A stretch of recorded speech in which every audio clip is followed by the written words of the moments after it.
Hello, thank you for joining me today. Since it's February and Valentine's is right around the corner, I wanted to talk about Valentine's and love. As parents, one of the greatest gifts we can give our kids is showing them love, understanding, supporting them, and advocating for our children, especially when they are faced with learning challenges. Today, I want to talk to you about how love and support for your neurodiverse child in, in ways that are truly important to them. How do I know what's important to a neurodiverse child? Well, I was a neurodiverse child many, many years ago, and I raised four neurodiverse children who are all grown now. And I work with neurodiverse children every day in my tutoring company, 3D Learning Experts. We specialize in helping individuals from first grade all the way up to adulthood virtually who struggle with reading, spelling, writing, and math due to learning challenges like dyslexia, dysgraphia, and dyscalculia. We have many students who are on the autism spectrum and also ADHD. But our key is they need to be struggling in those areas and have a brain-based learning challenge. So if you want to learn more about what we do and how we do it, we've got lots of videos on YouTube available to learn specifics. But today I really want to talk about love. And love isn't just romantic, right? Love is comes in many different forms. Love is patient. Love is advocacy. Love is seeing the strengths in our children. Love is making connection. Love is learning together. And love is celebrating wins. Sometimes when you have neurodiverse children, it's hard to be patient. Believe me, I know. I had four children who three of the four needed help. And it was a lot of work to help them with their homework, help them get ready for school in the morning, help them get organized at night. Because neurodiversities aren't just learning challenges, it embodies the entire life. And so we really need to just be everything to them. And that may be a challenge. But just remember to try your best to be patient with your child. And love is advocacy. It's so crucial that you advocate for your child until your child can advocate for themselves. Because we need to support our kids. No one else is going to look out for your kids like you are. I just interviewed one of my former students and his mom. I mostly talk to the mom because he has apraxia and talking is a challenge for him. But mom has worked so hard to advocate for her son, and hiring us to tutor her son was one of the ways that she advocated for him because the school was not helping him and he was starting to have behavioral problems.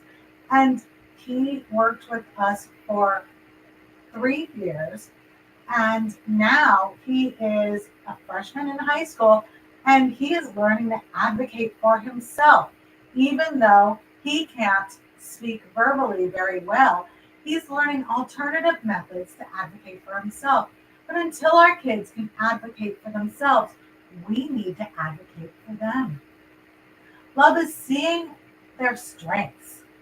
Focusing on your child's strengths is so crucial. Many times we get caught up on the negative and we just don't even think to compliment them and tell them how good they're doing at the things they are doing well. And I had a student many years ago, and the mom said that the daughter wanted to take acting classes, but she was going to wait until her daughter could read. And I said, "Oh, please don't make her wait. If she is interested, she'll work hard at it. And sure enough, within a few months, mom was thanking me for encouraging her to let her daughter do what really interests her. So all people have strengths, and we just need to hone in on our children's strengths. Love is connection. So finding a way to bond outside of just doing homework and rushing them to school and picking them up after school exhausted is really important. And it builds their confidence and trust in you. If you are able to show a connection with them, do something that they enjoy doing with them. Maybe do a puzzle, play a video game for a little bit, read to them, go for a hike, find out what they would really like to do, and get involved in that activity with them because that will make such a difference to them. Love is learning together. Show your child that you don't know everything. Many times kids think parents know it all, and they don't. So, why do we need to pretend to our children and make them think that we know everything and they don't? Let them see that you don't know everything or that you may have the same struggles as them because neurodiversities typically are hereditary. When we were kids, we didn't talk about those things. However, today, people are communicating about it much more. And it's really valuable to let your kids know that you also struggled. I had a student once who was so thrilled to discover that I too was dyslexic because she said, I hate being dyslexic. You don't know how hard it is. And I was like, yeah, I do. And after that, it just changed everything for her. So it's really valuable to be able to share your challenges with your children and learn together. Maybe you could go learn how to do something together, like water skiing or surfing or regular skiing, or learn how to make a basket together or do some pottery. I don't know. There's lots of things you can learn to do with your children. And love is celebrating the wins. No matter how small, take a moment to celebrate your child's win.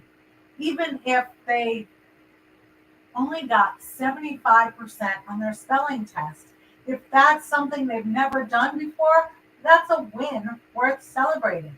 Or if they get a certificate for 100% attendance, celebrate that. Or if they scored a goal in soccer, find something that's worth celebrating with your child and point out their strengths. So I hope that some of those tips are helpful to you. And if you find them to resonate, I want to let you know I am going to be doing a webinar and workshop at the end of this month on February 27th. It's a Thursday at 6:30 Pacific Standard Time. And it will be either in person in Sacramento, California, or it will be available for you to view on Zoom. And if you're not available to make the live webinar, you can sign up and we'll send you a recording of it. And we're going to be talking about lots of different tools that your child, no matter how old they are, whether they're in first grade, high school, or college, can use to make life easier for them in school. Because you'll hear lots of dyslexic people say that once we finish school, our challenges are not as noticeable.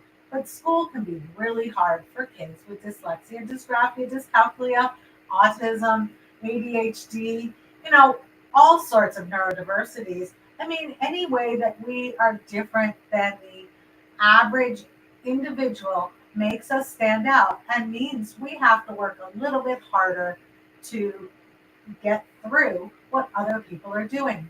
So please sign up for that and join us so you can learn some great tips.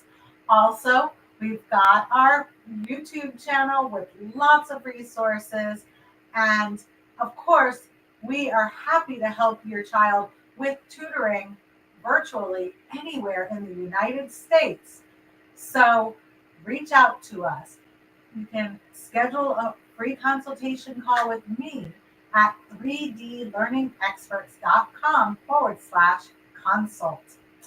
And in closing, I just want to remind everyone that we can show our kids love every single day. It doesn't just have to be on Valentine's Day. But of course, we want to show them some extra special love during a holiday time. And unconditional love is what we have for our children. The best way to love your struggling child is to understand them, support them, and remind them daily that they are valued and no matter what they do. If you're feeling overwhelmed, know that you're not alone and you're doing an amazing job and that your love is the greatest gift you can give your child. Have a great day. Have an amazing holiday. And we'll see you really soon. My next podcast is, what is it? Oh, it is with my second student that I ever tutored. And she is an adult now, and she is a fashion design major, and she's actually already got her designs in clothing stores. She's doing an amazing job, and her interview was just super exciting. So please join us to watch that in 2 weeks.